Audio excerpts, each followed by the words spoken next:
প্রিয় দেশবাসী, প্রিয় সরকার প্রধান এবং আমাদের প্রিয় প্রবাসী বন্ধুরা, আপনাদের কাছে আমি একটি ভিডিও দেখাবো। এই ভিডিওটি আপনারা দেখে এরপর আমি বাকি কথাগুলো বলবো। আপনারা দয়া করে পুরো ভিডিওটা শুনবেন। আপনারা যদিও নিজস্ব কাজে ব্যস্ত রয়েছেন, তারপরও আমি আপনাদেরকে এই ভিডিওটি দেখাচ্ছি। দেখুন, আমাদের কিছু প্রবাসী ভাইয়েরা রাস্তায় বসে আছে একটি বিল্ডিংয়ের পাশে, যেখানে তারা থাকতেন, যে ঘরে তারা থাকতেন, তাদেরকে ওই ঘর থেকে বের করে দেওয়া হয়েছে। তাদের ব্যাগেজ লাগেজ সব কিছু মিলিয়ে তাদেরকে বের করে দিয়েছে এবং এখন তারা এই রাস্তার উপরে বসে আছে। কোথায় যাবে, কি করবে, তারা কিছুই জানে না। এটি সৌদি আরবে ঘটেছে।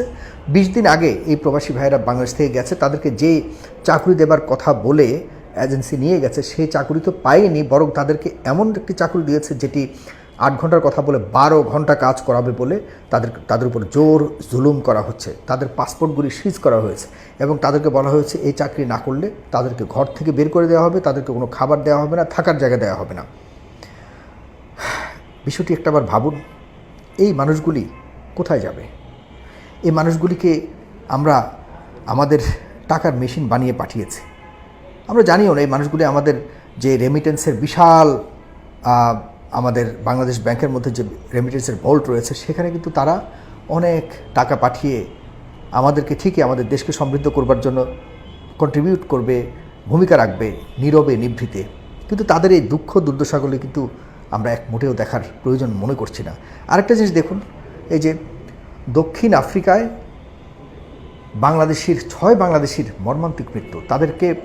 তারা যেখানে থাকতো সেখানে আগুন লাগিয়ে দেওয়া হয়েছে এবং যে কারণে 6 জন বাংলাদেশির মৃত্যুর ঘটনা ঘটেছে। কতটা দুঃখজনক, মর্মান্তিক হতে পারে দেখুন। 6 জন বাংলাদেশি কেন, 1-2 জন বাংলাদেশি কোথাও যদি অ্যাক্সিডেন্ট করেও মারা যায়, সেটাও কিন্তু আমাদের দেশে খবর শিরোনাম হয় এবং এই নিয়ে বেশ আমরা উদ্বেগ প্রকাশ করি। অথচ সাউথ আফ্রিকাতে 6 জন বাংলাদেশিকে পুড়িয়ে মারা হয়েছে। কতটা মর্মান্তিক! এই 6 বাংলাদেশির পরিবারের কি হবে?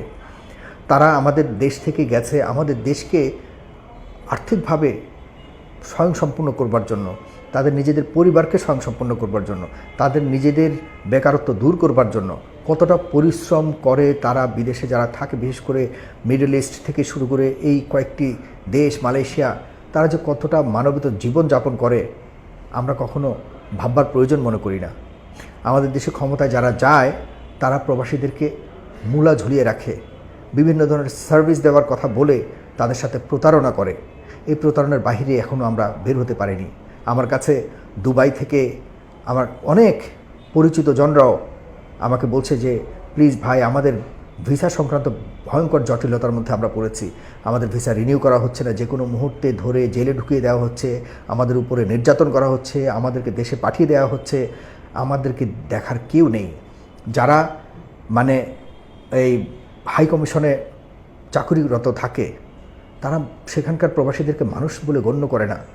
সেখানে শুধুমাত্র সার্ভিস দেয় আর টাকা নেয়, কিন্তু তাদের প্রতি যে একটা সেবামূলক আচার ব্যবহার এবং দায়িত্ব, দায়ভার এবং একটা যে কর্তব্য রয়েছে বাংলাদেশের প্রতিনিধি হিসেবে, কোনো দেশে সেই ধরনের কর্তব্য পালন করে বলে এখনও পর্যন্ত আমার কাছে যে তথ্য রয়েছে সেটি থেকে আমি বিবেচনা করতে পারি না।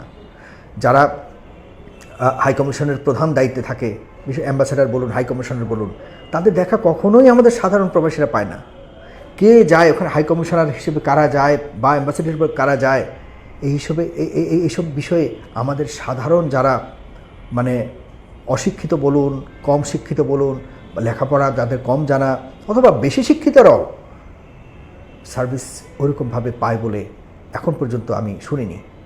কিন্তু আমাদের সরকারের দায়িত্বটা যে পরিবর্তিত বাংলাদেশ বর্তমানে রয়েছে, এই পরিবর্তনের পেছনে আপনারা তো জানেন 24-এর আন্দোলনে প্রবাসীরা কী ধরনের ভূমিকা রেখেছিল।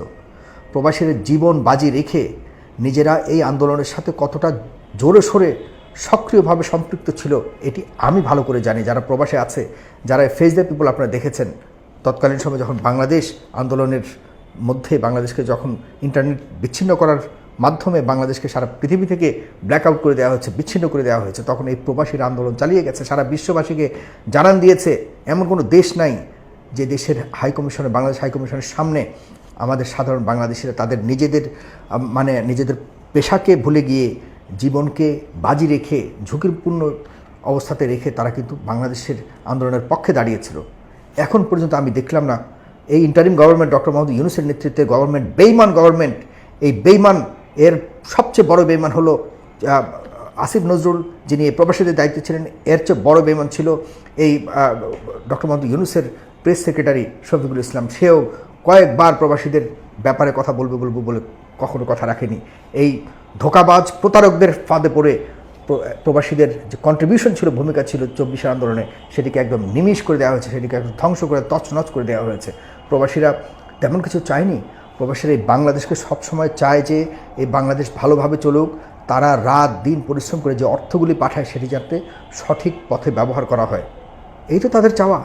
তারা তো বাংলাদেশ থেকে এক গ্লাস পানি খায় না, তারা নিজেদের টাকা পয়সা খরচ করে তারা বিদেশের মাটিতে যায় আর আসেও নিজেদের খরচে। মাঝখানে যে টাকাগুলি পাঠায় এগুলি আমাদের বাংলাদেশের মানে ডলার যে রিজার্ভ করা হয় সেই রিজার্ভের মধ্যে হিট করে, আর সেই রিজার্ভ ফুলে ফেপে এত বড় হয়। আর সেই রিজার্ভের এগেনিস্টে আমরা বিদেশি ঋণ আনি, বিদেশ থেকে আমাদের দেশকে উন্নয়ন করবার জন্য আমাদের দেশের ডলারের সাথে আমাদের দেশের টাকার যে কম্পিট হয় সেটির মূল্যমান ধরে রাখবার জন্য কত বড় ভূমিকা রাখে। এটি কি আমাদের সাধারণ প্রবাসীরা জানে? তারা কি কেয়ার করে না। তারা যদি 10 টাকা লাগে বাংলাদেশে, যে 10টা টাকা আমার পরিবারের জন্য হলেই হবে, আর পকেটে আরও 20 টাকা যদি থেকে মানে তাদের পকেটে রাখার সুযোগ হয়, সেটি রাখে না, তারা দেশে পাঠিয়ে দেয়। এই টাকা কোথায় যায়? এই টাকাটাই রিজার্ভে থাকে এবং সেই টাকার এগেনিস্টে আমাদের বাংলাদেশ সরকার সারা বিশ্ব থেকে বিভিন্ন ধরনের আর অতিরিক্ত মুনাফা কীভাবে করা যায়, কীভাবে দেশের কল্যাণে খরচ করা যায় সেখানে খরচ করে।